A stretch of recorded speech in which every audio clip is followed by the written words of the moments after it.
사람 마음이란 게 참 모를 일입니다. 평생 자식 위에 허리 휘도록 일하며 살다 보면 어느 순간 그게 당연한 게 되어버리고 부모의 손길을 공기처럼 여기게 되지요. 하지만 늙은 부모가 마지막 남은 힘을 짜내며 살아온 삶을 자식들이 얼마나 알고 있을까요? 때로는 너무 늦게 깨닫게 되는 법입니다. 이 이야기는 78배 아버지 정만수, 그가 평생 의지해온 자식들과 마지막으로 정을 끊기까지의 긴 여정입니다. 정만수는 동네에서 버스 운전만 40년을 한 평범한 노인이었습니다. 손에 굳은 살 박히도록 살아온 세월이 몸에 남아 있었고 퇴직 후엔 작은 아파트와 오래 모아온 적금이 남아 있었습니다. 아내가 먼저 떠난 뒤로는 혼자 조용히 살며 하루하루를 버티듯 살아왔습니다. 그러던 어느 겨울 아침 만수는 문득 무서운 생각이 스쳤습니다. 이 늙은 몸으로 앞으로 얼마나 더 버틸까? 그리고 정말로 자식들이 자기를 챙겨줄까? 그날 저녁 만수는 큰 용기를 내어 아들과 딸을 집으로 불렀습니다. 집안 거실 어색한 침묵 속에서 만수가 말했습니다. 니들은 여전히 아버지 데리고 살 생각이 있냐? 아버지가 무슨 그런 말씀을 하세요? 그럼요. 아버님 당연히 모셔야죠. 아빠가 왜 그런 소리를 해요? 돈 없어도 아빠는 아빠죠? 집에 오시면 방 하나 비워드릴게요. 말은 이렇게들 했지만 만수는 답을 듣고 오히려 더 불편해졌습니다. 말끝에 묻어나는 미묘한 욕심, 자식들이 서로 눈치를 보는 모습, 뭔가 이상했습니다. 그날 밤 만수는 한참을 뒤척였습니다. 내가 혹시 괜한 질문을 한 건가? 하지만 마음 한구석에선 이제야 제대로 본 것 같다는 느낌도 들었습니다. 며칠 뒤 아들이 먼저 만수를 자기 집으로 데려갔습니다. 며칠만 지내보라는 말에 만수는 그냥 그러려니 했습니다. 하지만 그 며칠은 만수에게 낯선 감정들을 가득 안겨주었습니다. 만수가 화장실에 가려다 거실에서 들린 대화를 듣게 된 건 셋째 날 밤이었습니다. 어머니도 아닌데 왜 굳이 모시고 와요? 그래도 내 아버지잖아. 돌아가시면 집은 우리가 받아야지. 받는 건 좋은데 아버님 살아계실 동안은 돈이 문제잖아요. 일찍 요양병원 보내면 뒤탈 없지. 조금만 참아. 아버지 건강한 동안 잘 해드리고 집만 넘어오면 알아서 할게. 만수는 그 말을 문 밖에서 그대로 들었습니다.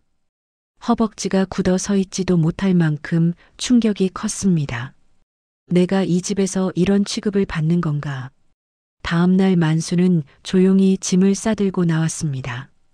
아들에겐 아무 말도 하지 않았습니다. 내가 잘못 본 게 아니었어.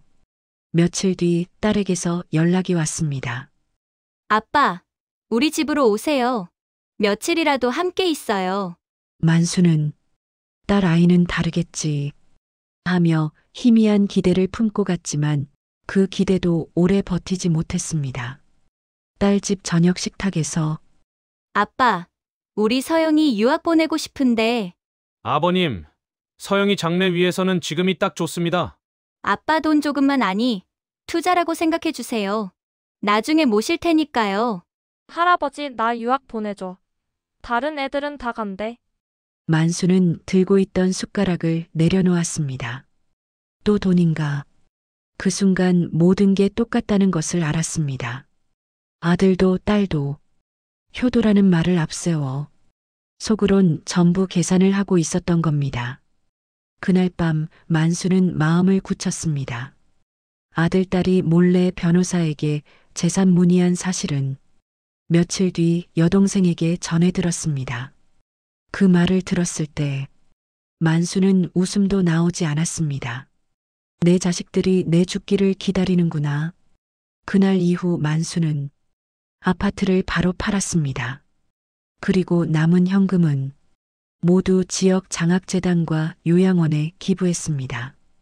자신이 살아갈 최소한의 돈만 남기고 모두 다 내려놓았습니다. 그리고 작은 고향 마을로 이사했죠. 이제 누구한테도 기대지 말자. 혼자인 게 차라리 편하다. 몇 달 뒤 어찌 알았는지 아들딸이 새 집으로 찾아왔습니다. 작은 마을집 앞. 아버지, 어떻게 말도 없이 이러실 수가 있어요? 아빠, 우리가 뭐 잘못했어요? 너희는 여전히 나 데리고 살 생각이 있는 거냐? 그럼요. 아버지는 아버지죠. 당연하잖아요. 돈 없어도 아빠는 아빠야. 참고로 난 이제 땡전 한 푼 없다. 아버지가 어떻게 그러실 수가 있어요? 그 돈은 우리 몫이잖아요. 너희는 나에게 무엇이었냐? 우린 그냥 부모 자식 사이잖아요. 부모 자식이면 뭐든 요구해도 되느냐? 그 침묵 속에서 만수는 마지막 결심을 내렸습니다. 앞으로 내 문턱 넘지 마라. 돈 때문에 오는 사람이라면 이 늙은 집엔 발붙일 곳 없다. 아들과 딸은 아무 말도 하지 못한 채 서로만 바라보다 돌아섰습니다. 그들이 떠난 뒷모습을 보며 만수는 조용히 속삭였습니다. 그래도 다행이다. 늦게라도 알게 돼서. 그날 이후 만수는 더 이상 자식들에게 연락하지 않았습니다. 자식들도 쉽게 연락하지 않았고 세상은 조용히 거리감을 만들었습니다. 하지만 이상하게도 만수는 더 평온해졌습니다. 아침마다 마당 쓸고 작은 텃밭에 물 주고 이웃들과 안부 나누며 새로운 단순한 삶을 살기 시작했습니다. 밤이면 아내의 웃음이 떠오르고 눈이 조금 시큰해지기도 했지만 만수는 후회하지 않았습니다. 사람의 마음보다 돈을 먼저 바라보는 자식이라면 그건 이미 자식이 아닐지도 모르지. 재산은 주려고 모으는 것이 아니라 늙어가는 자신을 지켜주기 위해 모으는 겁니다. 부모의 마음을 이용하며 살아온 자식은 결국 가장 소중한 것을 잃게 된다는 걸 우리는 너무 늦게 깨닫지 말아야 합니다.